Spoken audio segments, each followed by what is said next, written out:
Hello, everyone. Welcome to the College of Law and Centre for Legal Innovation's New Law Careers Summit 2022.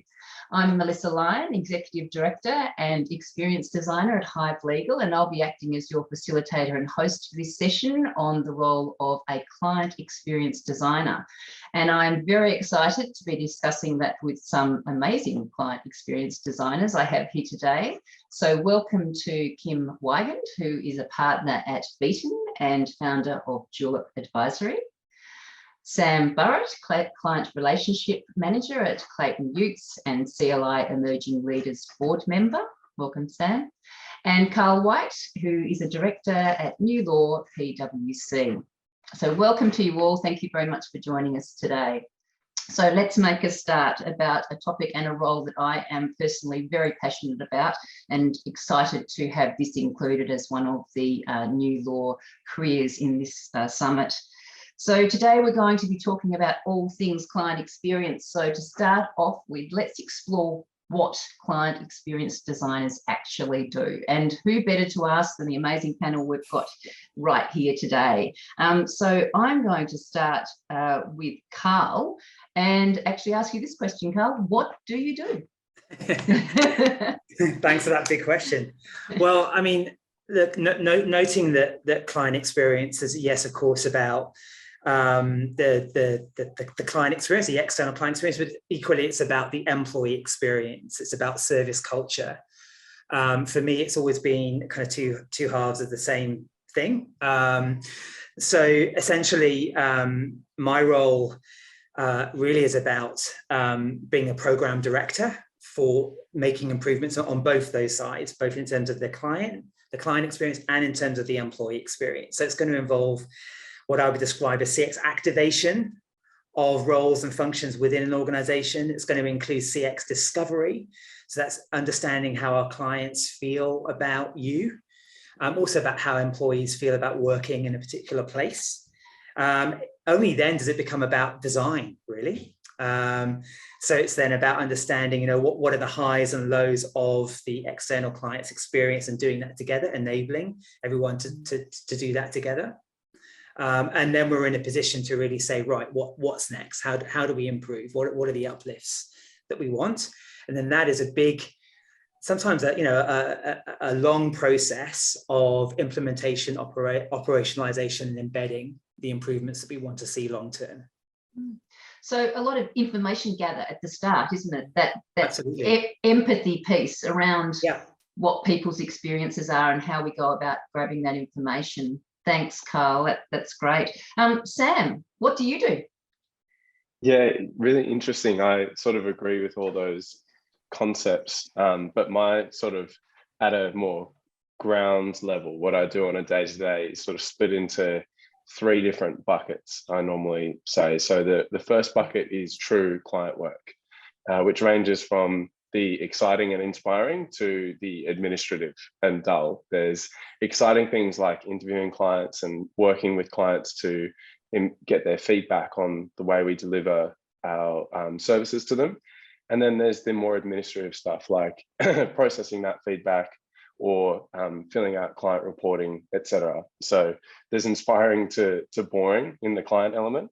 For me, working in a top tier law firm, the other element of client experience that's in my role is working with partners. So acting as an internal consultant, sometimes as the voice of the client, bringing the client's key issues, their news, their feedback, and being the advocate for their voice within the firm. And other times as a consultant to the partners themselves and working with them on their goals, feeding in how we can improve client experience to whatever they're trying to achieve in their practice. And then the third element of my role, so I've got sort of clients, internal clients being the partners. And then the third element is projects. They're sort of systemic ways that we improve our service delivery, or even, being in the marketing and business development function, the way that we represent our experience to the broader market, which is in turn a factor of client experience as well. Often the first way that they engage with us is looking at us on the website. So making sure that there is a truly end-to-end representation of what we do. So at the day-to-day, it's sort of broken down into those three buckets. Yeah, thanks, Sam. Interesting too that you throw in the term business development, because I think there is crossover with that too, and Yeah, client definitely. experience. It's interesting to see how a lot of us have come from a business development background into the clients, which makes a lot of sense because we're going across those two different areas. Over to you, Kim. What do you do? What do I do? It's interesting, because I at one point in the last few years have worn both Sam's hat and Carl's hat. So I now work with clients across the spectrum of professional services and a lot of law firms, smaller to larger, around their CX program. But previously I was within a firm and doing a very similar role to Sam. So I can sometimes see where we really push the business development aspect. And I think the brunt of CX is borne by the BD professionals. But as Carl said, there is so many different aspects and attributes to the client experience that I think it's a really interesting perspective now that I'm outside looking in, is being able to work with HR and IT and the leadership team within a firm, because I don't know that anyone or any firm, and Sam and Carl, please shout and say, oh, that's rubbish. I don't know that any firm's nailing it. So they're all still working it out at the moment as well, and it's becoming a less of an enigma. So it's bigger and better than I think we ever perceived, which was client feedback and processing and iterative improvement. So I think the role and my role over the last even 18 months has grown to be more of an advisor to different aspects of the business and the firm to see where there might be opportunities to lift. And sometimes, it's that program, that's 5% pivot that's really going to change the overall client experience, because obviously the client experience is the net value of all of the touch points. So sometimes it's just lifting that one touch point, as Sam said, that experience that they get when they look at all of the expertise of the firm and they understand and appreciate that firm's a leading expert. So sometimes it's just assessing, to Carl's point, the discovery period at the beginning, what's letting us down and where can we maybe lift. And then my role is really project managing to a degree and helping to plan out that improvement piece. I think you touched on something really important there, which is just the kind of multifaceted nature of this. And, back kind of 10 years or so ago or more, when I was working at Ashurst and beginning to think about this, it was actually really hard to get, what was back then and probably still is described as lawyers and non-lawyers to work together in this type of area, and we just simply can't have those types of divisions when we're looking at the client experience. It's all roles and functions, really, understanding that we're all games makers in the client experience and need to come together to focus on that. And therein lies, I think, something really interesting about this space. Yeah, and the fact that we need to that we need to bring some governance to that, actually, as you're saying, Kim, and some project management to that as well. Yeah, and so a common theme, which is something that I feel strongly about too, that's coming out from this discussion, is what we actually do a lot of the time is joining the dots across that client journey, where traditionally we've had silos of different people doing things. I think a client experience designer, from what we're talking about today, actually has that consistent role across the client journey and can pull people together in a coordinated way to ensure that journey is consistent and a good one. And it then, as Carl says too, brings in that team and employee experience, because, as we've said before, happy team, happy clients, happy team. That culture element of what we do. Thank you for that. I think that really does give some context to what we're talking about today. So I'll start here with Kim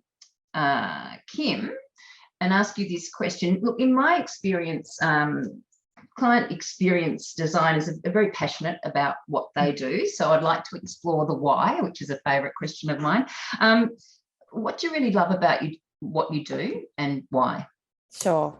I love this question so much, because I don't think anyone would ever be in any doubt that I love what I do and that I throw a hell of a lot of passion. So I'm probably a little bit too much passion in some things. But anyway, it's not the point. I genuinely believe if you're going to do something well, you've got to love what you do. And if people are joining this webinar because they're looking for different avenues for things that they might be interested in, and you know, Carl just mentioned it then, you know, 10 years ago or so when he was at Ashurst and starting to look at this, it's got to pique your interest. It's got to be something you're passionate about, because then you really will enjoy it. I love CX. One, it's the opportunity to engage with clients, because that's first and foremost, I think, where a lot of CX traditionally has come from. It's seeking feedback and improving that client to firm experience. But where it's evolving into is so much bigger and better. It comes down to the client centricity and the cultural ethos of the firm. And why does that firm exist? And I think that's a pretty crazy, awesome place to be. And I absolutely love working with firms, trying to explore that and understand what drives a firm and how you engage your people in that journey. And Terry Motter he has said a perfect quote, and it plays to what Carl and Sam were just saying, but you know, CX is no one person's job, because it is everyone's job. And that's a cool thing to be working on, being able to work with the firm on how they engage their entire people for that, you know, games maker role. That's pretty cool. So I absolutely love what I do. And I would push anyone who's considering a career move, if you're interested in it and you're passionate about it, just go for gold, because you won't regret it, in my view. Here. Great why. Thank you, Kim. Sam, what's your why? I think selfishly, I like working in the law. I like being around really, really smart people. And I didn't really enjoy my very brief experience practicing law or being around lawyers who are practicing. And so this was a sort of a really interesting way to stay around some of those things I loved and avoid some of the things I would hate. I think in the day-to-day of a lot of jobs, but including this job, it's not very sexy or attractive. There is a lot of sort of process work. There's a lot of mundane work. And I know it's the same across all professions. So for me, the passion comes from a bigger picture vision, which is a belief, like a lot of people in this space, that the law can be better, that the law can be better for lawyers. In particular, you know, I see a lot of potential for, you know, us to improve the way lawyers work and the way that they work with clients and the way they work with each other, and the belief that the law can be better for our clients as well.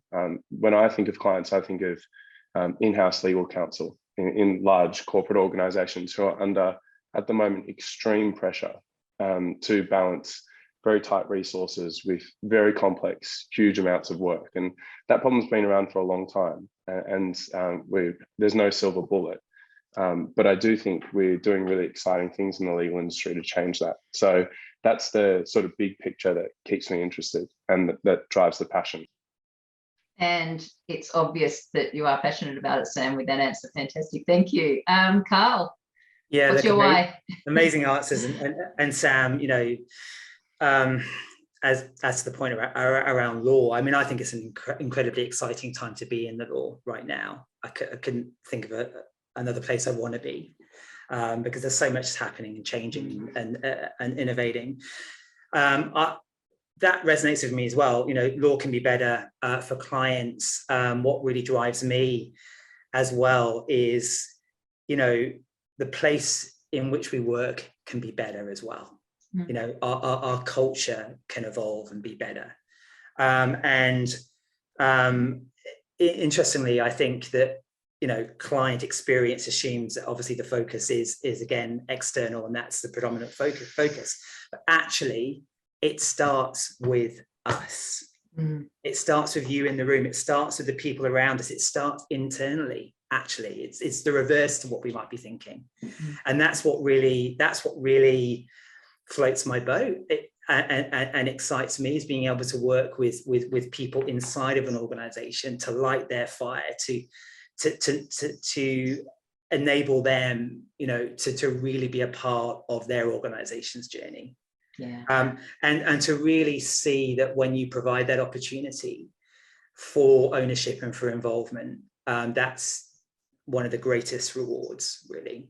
Yeah. So there's that. For me, it's a creative enterprise. So, you know, I like coming together in unexpected ways to solve problems, to solve challenges, to realize, that kind of potential.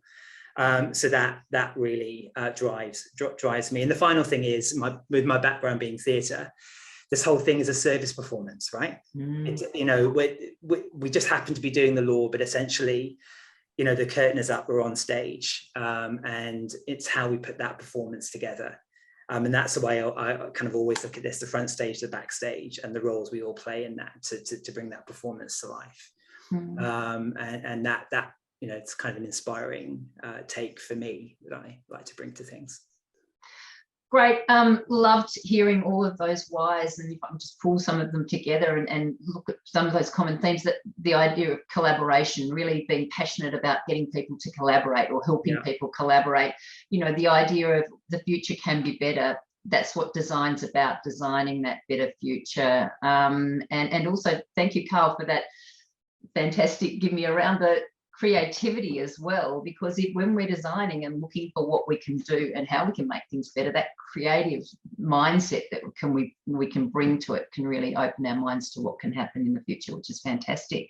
Great. So let's move on to some skills now. So obviously, client focused is a skill we hear all the time in terms of client experience, but there are so many more skills that we can utilize and use as client experience designers. So let's start with Sam. What are some of the skills? Throw them out there, lists of skills. A post-it brainstorm of skills that we need. Yeah, I've been thinking a bit about this, and I'd say that the skill is cocky, and it's an acronym COCI. So, you really have been thinking about that. Oh, I really did, yeah. I'll say that I came up with the list on a walk this morning when I was thinking about it. Good. And then I was like, I should definitely have an acronym for this, because if it's a real client experience thing. So cocky being curiosity, optimism, compassion, and influence. So curiosity, in part because this role is constantly changing, so you need to keep learning. And the other part being there is no school for this, in particular in the law, so you will need to teach yourself. Optimism, because it's an extremely powerful weapon to have in a pessimistic and hypercritical industry. If you have the ability to see the blue sky surrounded by people who are looking for typos and errors in Word documents, you have a real advantage. But also because you need optimism when you are constantly surrounded by that critical nature, which has huge amounts of benefits, don't get me wrong, but optimism is really powerful. Compassion, because initially I just thought we just don't have enough of that, don't have enough of the love, but we need it because we need to be able to understand what lawyers are going through as they try to deliver good service to their clients, and why that is so hard. I think that's not something that's talked about enough, why it's so hard to do that. And also compassion, perspective taking, understanding our clients' experience as well. And then the last one, influence. You won't really get anywhere if you cannot sort of convey why we should be doing these things, because in some sense they will be viewed as a non-essential thing to be doing. They are not baked into the traditional successful business model that makes lawyers millions of dollars a year. And so you need that influence to be able to say, this is why we should do this, and this is the change that we need to see. Here's where we're going, let me take you there. So they're the 4 skills I think that are important. Fantastic. And I love that you needed that reminder of the you're going to trademark that, sir. Okay, Carl. Hard to beat. I mean, I'll just kind of start at the top level and then maybe take a closer look. But look, I think essentially there's definitely a need to understand how to get insight, actionable insight. So insight methods, understanding data, and having analysis smarts increasingly. Now, this might not be, you might not need all of these yourselves if you're lucky enough to be able to have a network around you or have a team around you. I was never a maths person at school, but now I wish I kind of was more, because there's numbers involved and we need to understand the data. Second that. Huh? Yeah. Agree with that. Yeah. Yeah. And so it's been a big learning curve for me, but I do love data, but it doesn't come naturally to me to kind of put that data together from an analysis perspective, from that ability to actually, you know, connect with an individual, find out, you know, what sentiments are toward a service. That's kind of me, but the data aspect is kind of harder for me. Then we've got innovation. We've got experience design, we've got design thinking techniques. And I think, you know, as CX matures, and if you're actually looking at this from a CX professional perspective, I think the need to actually gain those skills, yes, in the field, but actually more formally, is definitely going to be on your list. I would say there's project management, agile, and other forms of project management, because so much of this is about taking people on a journey in an organized, executable fashion. Learning development, you know, people skills, the ability to enable others. So, you know, having some understanding about how we learn, learning styles, etc., and how to, you know, facilitate workshops, that type of thing. And then I would say also just kind of almost business skills, just business experience, kind of, you know, organizational change, and, you know, what drives business and operational models and things like this. I know all of that does sound quite academic, but having been doing this now for, you know, 11 or 12 years, I could say that a little went a long way. In the early days of client experience, that's not so much the case today.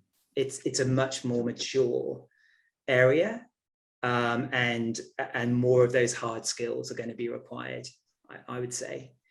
And so within that, collaboration, energy, you know, being provocative, but doing that with integrity, being the influencer that Sam has spoken about as well, you know, all of those other skills, absolutely, as part of this.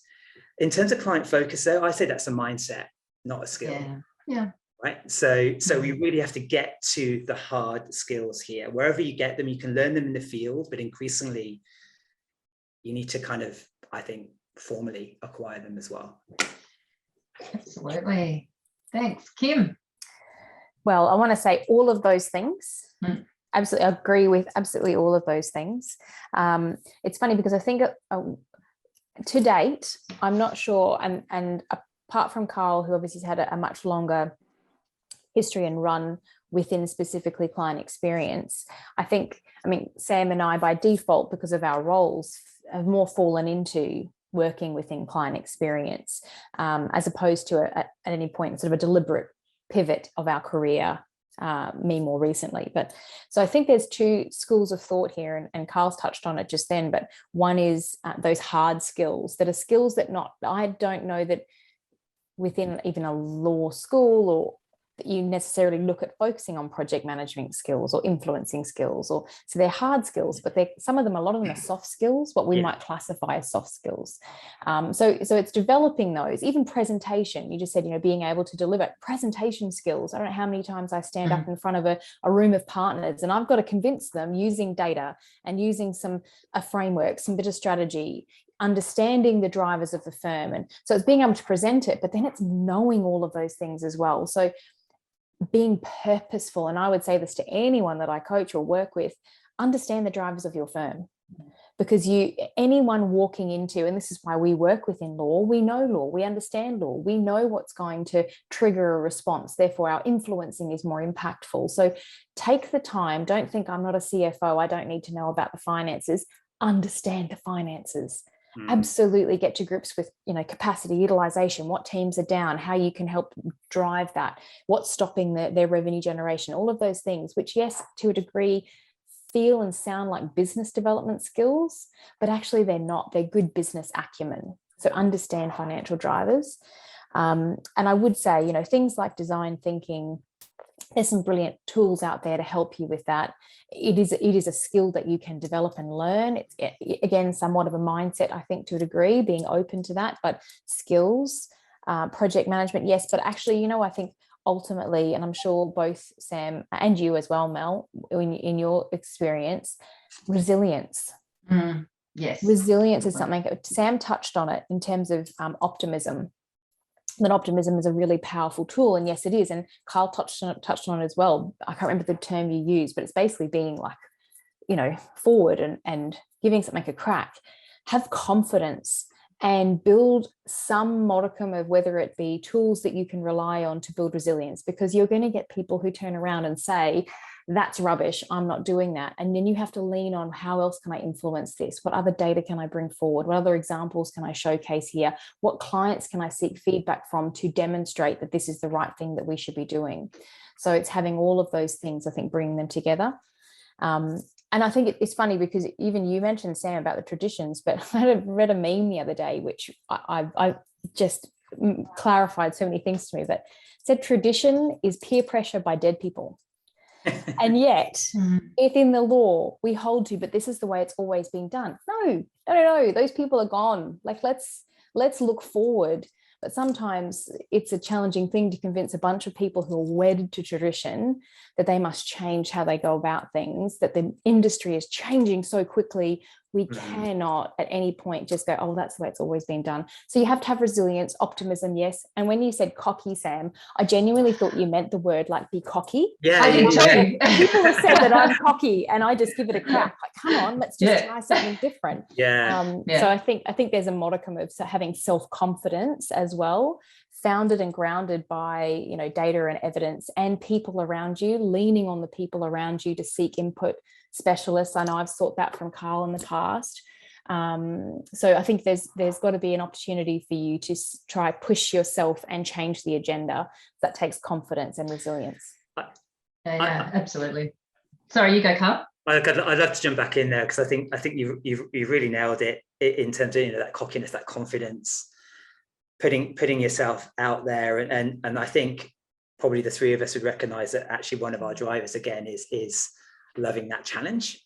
Like I can't wait to get in a room and be challenged in that way from partners and others, knowing the things that you've just like really illustrated there, Kim, being the case. It's like, wanting to get in there and be able to tell that narrative. Maybe that's another skill, the skill of storytelling, and being able to craft a narrative around what needs to happen here, and what some of the drivers and what some of the consideration points should be for these decision makers. That challenge is one that I relish, and I think I think you need to kind of listeners on the call, does that sound like you? Because you're going to get that a lot. Yeah, you're going to be challenged a lot. Yeah. So what's your good that? Yeah. Excellent.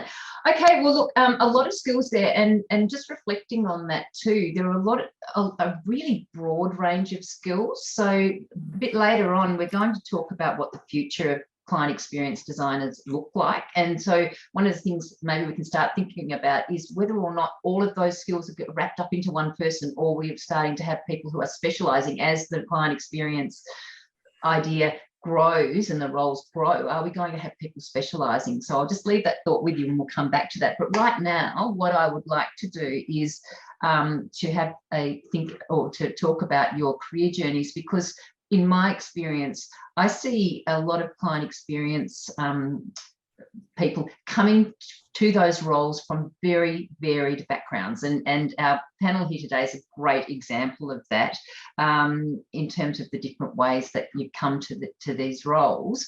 So I'm going to start with Sam, and I've actually thrown out a challenge to the panel members too, to come up with a song. They don't have to sing it, just a song title or songs or a genre that reflect their career journey to get to be client experience designers. So can I start with you, Sam, your journey and your song?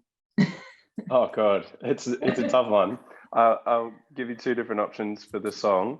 One is by by Weird Al Yankovic, White and Nerdy. Hard for me to escape that. And then That's gold. the other one is Stuck in the Middle from Steelers Wheel. Clowns to the left of me, jokers to the right. Love it. Here I am. Yeah. Although I think often I'm probably the clown or the joker to other people. It's a bit hard to say, you know, the entire career journey and how it got here. So I thought maybe just a few of the defining experiences for me. The first was as a law student, opening up these really big roller doors and looking inside at what was a bare, empty warehouse that I had planned to turn into a group personal training gym with my best friend in an effort to raise my personal training hourly rate above $25.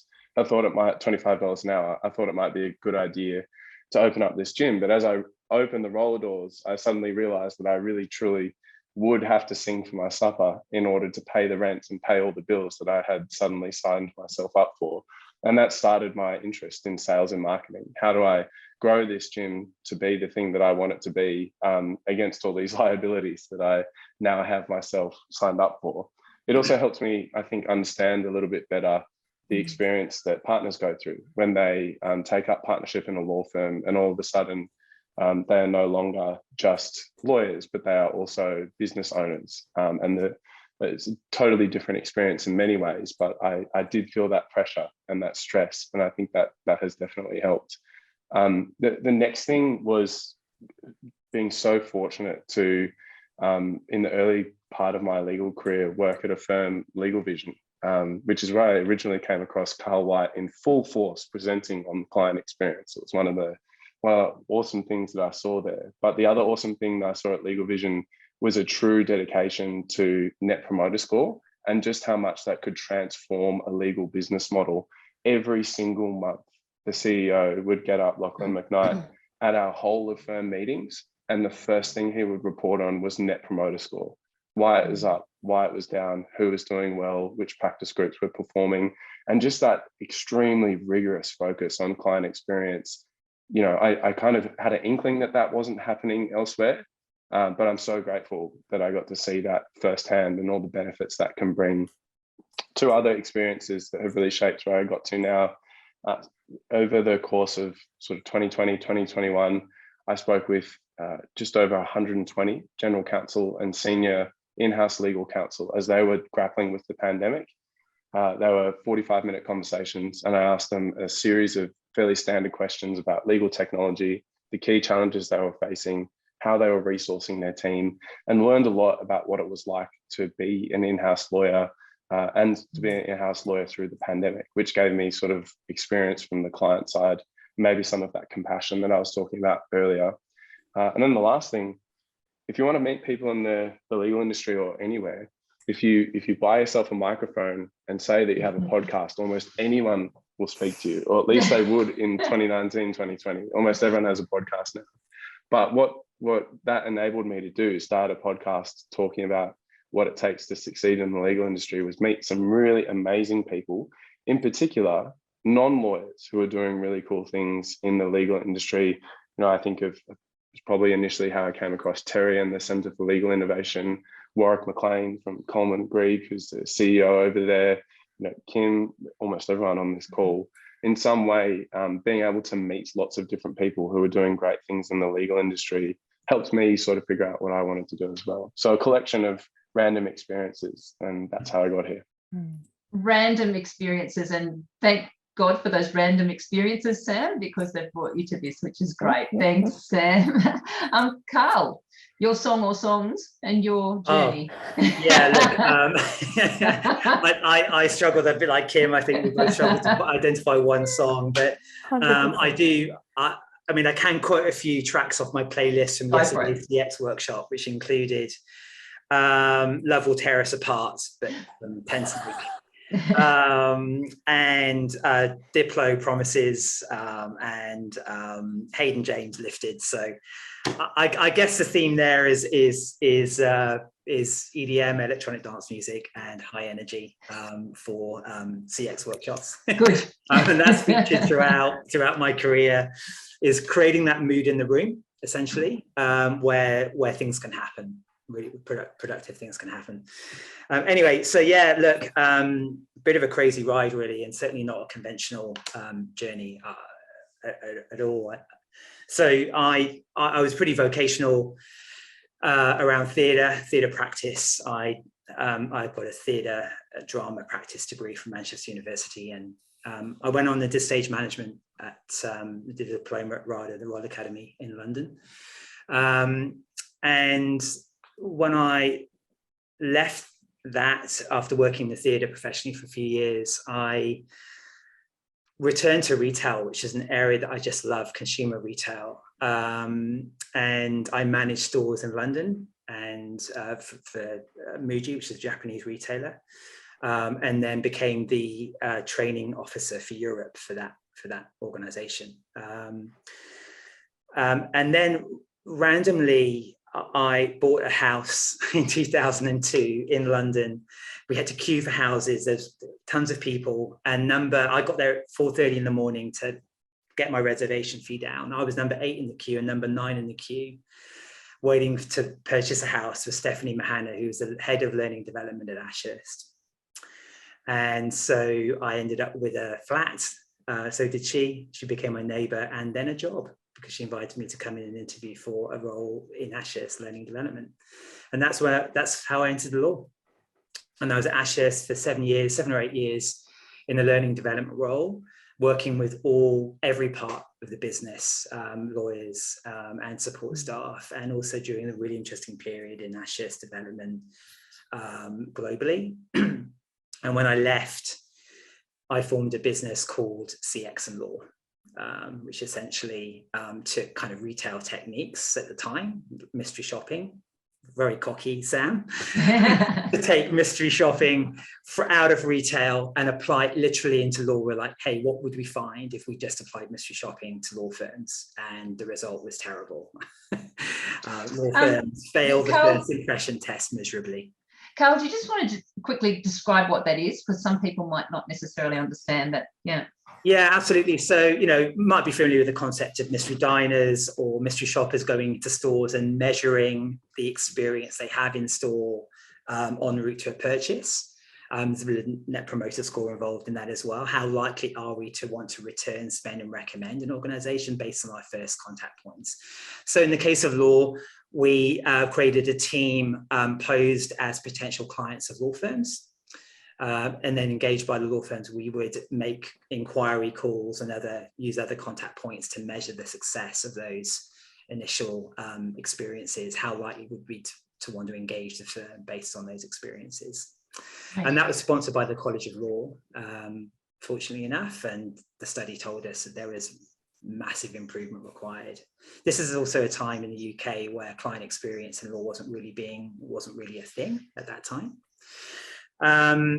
So then that was that. So that was really kind of success. That was CX and Law was successful. I transitioned over here to Australia and reformed the business here. And then more recently, that business was absorbed into PwC Australia, into NewLaw, which is where I now sit. So there's lots of happy accidents along the way there, as Sam would say. And fortunate enough to kind of fall into law, and essentially the whole thing has been about creating opportunities, and constantly reaching out, having valuable things to say, valuable observations, and doing interesting work, hopefully with firms that are kind of aspiring to be better, and then really making a connection with those firms, and doing the work that's got to be done. So that's kind of the long and the short of it, really. And it's been Fantastic. Great. It's interesting, Sam and Carl's, and I know Kim's story is similar, that we've come to these roles for in different ways, and it has been, you know, happy things that have happened or coincidences or joining the dots or whatever. But in the future, what I see is there's a much clearer path for client experience designers that that has been created and is coming to the fore now. So, you know, there with roles like ours, much more accessible than they used to be, and much more clear than they used to be. Yeah. So Kim, over to your song and story, or genre. And story. I really struggled, like Carl, I really struggled with finding one song. And I think probably, and this is something I've been told throughout my career, slow down, Kim, you know, just focus on one thing, Kim, just you know, oh, you're a lot of energy, Kim. I feel like own it. So I feel like mine's going to be some epic ballad, like a remix tempo, I don't know, some kind of rave music or something. But when you actually embrace that, I feel like amazing things can happen, and you get to enjoy and work on things that you really enjoy and love. And I think I probably like you guys, I started my degree doing law going, I want to become an international lawyer and and I did like contracts 101. I went, no, that's not for me. And I fell into business and did marketing and loved it. And ironically, I've spent my entire career in law firms. So I've been in law. I started in barristers' chambers doing, you know, marketing and admin, you know, just over 20 years ago. So it's taken me all over the world, though. I spent 8 years in London working for Magic Circle, small firms. Like, it's given me some amazing experiences that, you know, working with, as Sam said, some really intelligent, you know, amazing humans. Some of these people that I've worked with are some of the most crazy, intelligent people I think I've ever come across. And I feel truly grateful to have had those experiences. But it's also shown where there's opportunity to change what we do, coming back to the tradition point. And I probably do push against boundaries a bit. And I think, if nothing else, I identified opportunities. When you're the one at the coalface in a BD marketing role, getting feedback from clients going, oh, they really dislike this one thing that we do, let's change it. And then it without knowing that CX was even a thing, I had a leader at the firm I was with before I went out on my own and joined Beaton, and she was very open about saying, we want a CX program, we don't know what it is, go and work it out. And so part of it was a little bit of okay, suck it and see, and discovery and curiosity, as Sam says, and, you know, optimism, and we're trying this thing, and let's get more feedback and let's build it. Working with Carl, we did a mystery shopper exercise, and it was shocking.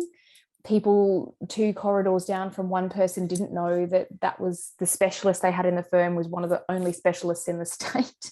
Oh no, we don't do that service. Well, they sit just next to you. So it just highlighted lots of opportunity to change, and it highlighted opportunity not just to change how we engage with clients, but what we do internally, and that structure. And so I think, you know, it's been an evolution into CX, and being able to move forward into now a fairly strongly strategic CX role where I'm working on lots of different things, and I'm pushing, again, my own understanding of what CX is. And I think that leads into, you know, where it's going in the future, because nobody knows. I wouldn't have thought 5 years ago that I'd be doing this right now. You know, I don't think, Carl, I mean, when you started whether you would appreciate that, how much CX is going to become a transformational change for most firms. And in my mind, it is in such a competitive market, a global market, where you can use a lawyer pretty much anywhere in the country, apart from specific things for jurisdictional purposes. It is the number one most powerful differentiator for any firm, the client experience. I feel like it is going to grow in significance and importance, which means our roles, as you say, Mel, they're going to change and evolve and maybe become more specialist. Yeah. So I think it's opportunity here. It's like the cool kid on the innovation block, if I can say that. Do you know what I mean? It's just got such opportunity, and nobody really knows exactly where it will go. Yeah, absolutely. So I've got a song for you, Kim, which is one of my songs. Oh, sorry, you can borrow it. It's Cloud Busting by Kate Bush, and the chorus in that is, I just know that something good is going to happen. It's a very uplifting song. I play it at my design sprints, and I love it. I'm going to be playing that one around the house a little bit later. Oh, that's awesome. That's a good choice. Can you find a song for me as well? I've got FOMO now. I'll come back to you on that one.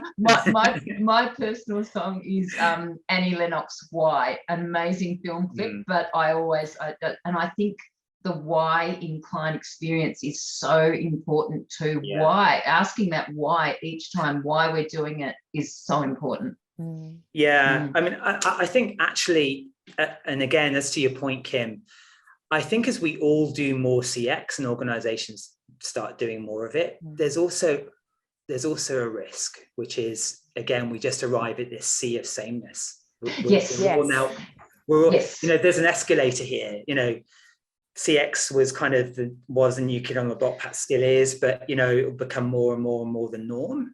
And those variables, those marginal gains will improve. For many firms, service basics are still their biggest differentiator, for example. But you know, that will just become the norm. So I think Mel, it comes back to the why, because I think the new element here is that flight to purpose. Absolutely. Clients and customers are now going to want to see not just being brilliant at CX and consistently excellent there. They're going to want to know that this organization is connected to more than just the job at hand. Yeah, absolutely. And that I think is the next evolution of, and the team, Carl, to your point as well. I mean, CX is 100%, almost, not 100%. A lot of it's discretionary effort to go above and beyond to deliver consistently outstanding client experience. Means you don't just do the basics of your job. I did the contract, I sent it to the client. It means, you're right, there's a bit of compassion in there. Yeah. You know, there's sense checking. I'm going to miss the deadline. There's a lot of communication.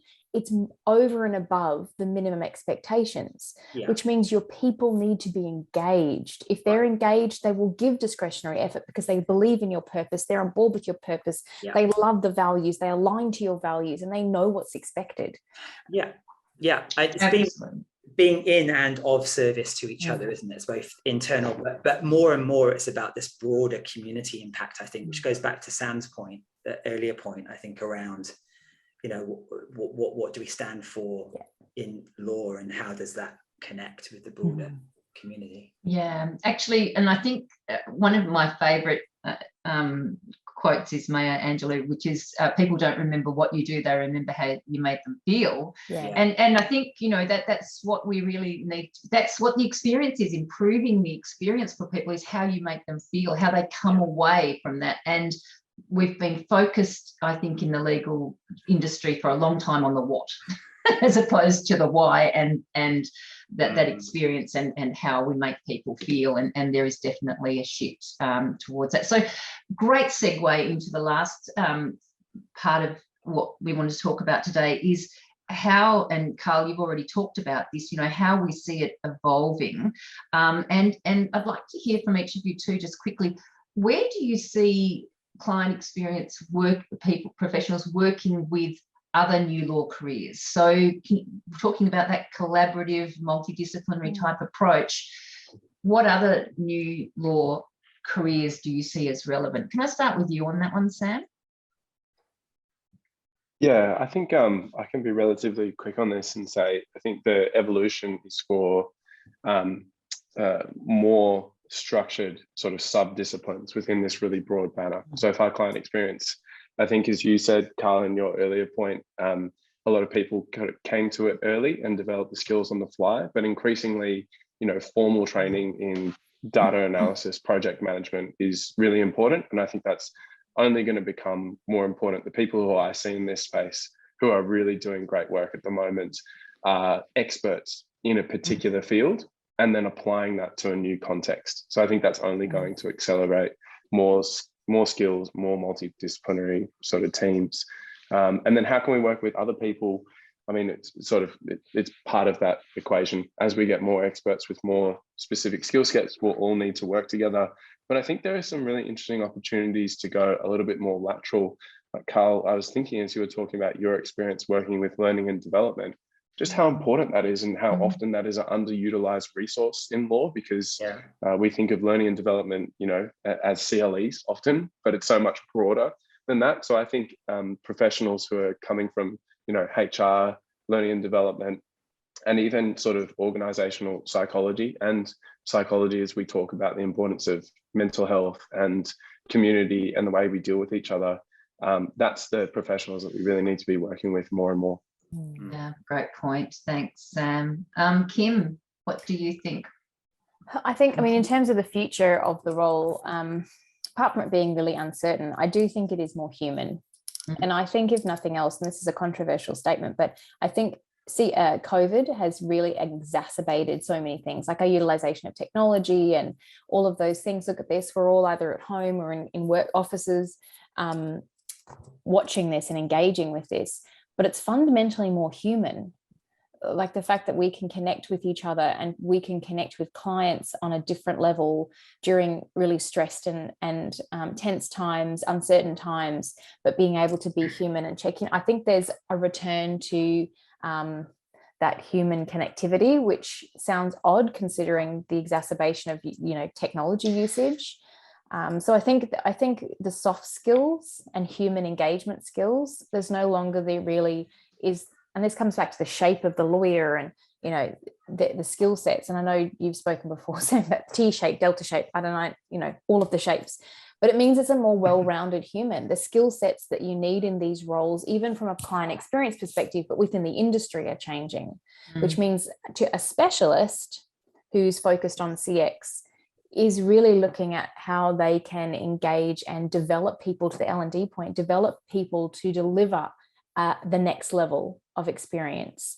So I think it will be specialist, but I think it'll be more human, not just process, not just systems, not just technology, not just tools. Yeah. I think that's a part of it to help the workflow, but actually fundamentally, I think of the client experience as human. So I think those skills will become more important. Yeah, I absolutely agree with you, Kim. And I think I have a sensitivity. I don't particularly like the frame soft skills, because I think it's so, but I think if you wrap up, or what I often say is wrap that up, they're human skills that we bring in. I think client experience designers have great human skills because they're looking at that experience, and totally agree with you on the COVID point as well. Carl, just really quickly wrapping up, future of client experience. Hey, look, I mean, there's probably, you know, a couple of versions. Version 1 was just, you know, understanding client sentiment and feedback. Version 2, I think, of CX, probably where we are now, is that then, you know, using that information to impact our culture, you know, our ways of working, or our wow factors. I quite like the abbreviation, ways of working, our wow factors, our behaviors. I think version 3, as we move forward, is really, it goes into this full enablement. It's almost the business experience. So we've got CX, the client perspective, EX, that kind of more cultural employee experience. And then we've almost got BX, the business experience side of this, where we've got the technology enablement that's required. So people, process, technology in the middle, culture. People led, to, you know, summarize what people have been saying here, and then technology enabled. That's really the future. Absolutely. I like to throw TX in there as well, team experience, I think, too, because there's that, you know, that working together, and that's, great, all the X's. Fantastic. So I might throw you a question now that's come in from Yasmin. So how do you get buy-in and deal with resistance to change in the firm? Big question. And maybe if we can look at that in the context of client experience and change from that perspective. Kim, can I throw it to you for the first answer to that? And this is something that I think, having led a client experience program from within a firm and launched a client experience program from within a firm, with a firm that's, I wouldn't say fairly traditional, but I would say they're probably at an awkward stage of thinking, do we really need this? What is this thing? I think fundamentally it's understanding the decision makers, so understanding who the people are that make those decisions and who can influence those decisions, what motivators or triggers for those humans, going back to the human and the influencing, and understanding the people that you're trying to influence, but also utilizing the data that you have access to. or instigating an opportunity to gather that data. And this is where client feedback becomes really important. And I think that's where the legs of the program that I launched really stood up. It is basically saying we've got this weight of data from clients, and this is what our clients are actually telling us. And can we just pick off some of these things? So utilizing that data, and it comes back to the skill sets. I'm also not a maths major at all. I was a comms major and a language major. So I didn't, and I still struggle to this day. I lean on the Beaton team significantly, and they're a research house, so they've got a lot of data.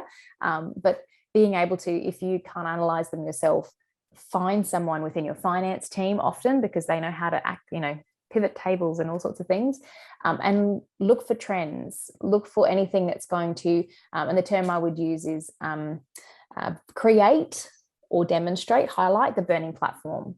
The burning platform is just really what's firing underneath them to make people move and change. That can be either an opportunity cost. If we don't do this, this is the opportunity cost to our business, or it can be the opportunity. So the risk factor, or if we do this, this is what we could gain as a business. So look at the opportunity before us. So you can create a burning platform using data to either highlight the risk or the opportunity for the business. So I'd say take it quite strategically. Coming from someone who's emotive, and I try to engage people and influence them using emotion often. Data, I can't tell you how important that is. Yeah, great. Thanks. Sam, what would you suggest? Oh man, isn't this a whole topic unto itself? It is. This is my whole job. No, I would just, if I had to pick just one thing to say, it would just be pick your battles. There are some people who, will take whole years off your life trying to convince them one way, and then there'll be others where you didn't expect to find them. People who you wouldn't think, who will be completely on board with your mission and who will make your life and your work so much easier. So pick your battles. Yeah, good tip. Carl. Yeah, as quick as I can, look, data again, that's to Kim's point, trends, finding that narrative and telling that story. That might be a burning platform that you're kind of drawing. That's really important. So have the data behind you. The other aspect of this, I think, is almost kind of finding the green dots within your organization. It's finding the champions or the front runners, the allies. That's often where the magic lies, is creating that champion group, the CX champion group, as you try and build out something. The other aspect of this is just the quick wins. What are the things we can do right now that we can accelerate, or that we can create a pilot out of to demonstrate that we can do something here and achieve some results. And I would say as well, it's kind of interesting working with firms. CX is the theme of our year this year. Right. Okay. What does that actually look like and sound like then? So be prepared to actually challenge that and help enable those conversations with senior sponsors and get under the skin of things, help them see what that actually ought to look like. There are some tips. Oh, absolutely. And can I say, Carl, too, that quick wins is so important, because you see that whole idea of we'll design this huge big program, we'll wait until it's perfect and we'll roll it out. Whereas there are so many quick wins in the client experience area that people can really deliver value to their organization in, and celebrating those wins along the way, but also having the metrics to measure those wins. That's it. Yeah. And thinking about what those metrics are while you're going through the project is really important. And I think coming back to one of the things that you talked about before, Carl, that idea of having the purpose of the project, because if you don't know what the purpose of it is, you can't actually work out whether or not you're succeeding along the way. Yeah. Fantastic. Okay, I think that brings us to the end of our session today. I would like to give huge thanks to our faculty. You have been amazing. We hope that the viewers have enjoyed it as well, and thank you so much for tuning in or listening to it.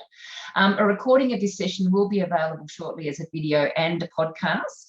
And if you'd like to receive updates about the release date of the recordings and the work of the College of Law and the Centre for Legal Innovation, then please follow them on LinkedIn, Facebook, Twitter, and Instagram.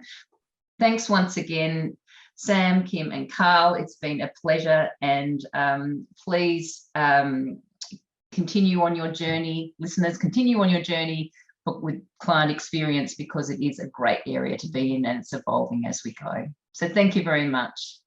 Thanks, everyone. Mel. Thanks, everyone. Thanks, Thanks, everyone. Mel. Great work. Bye.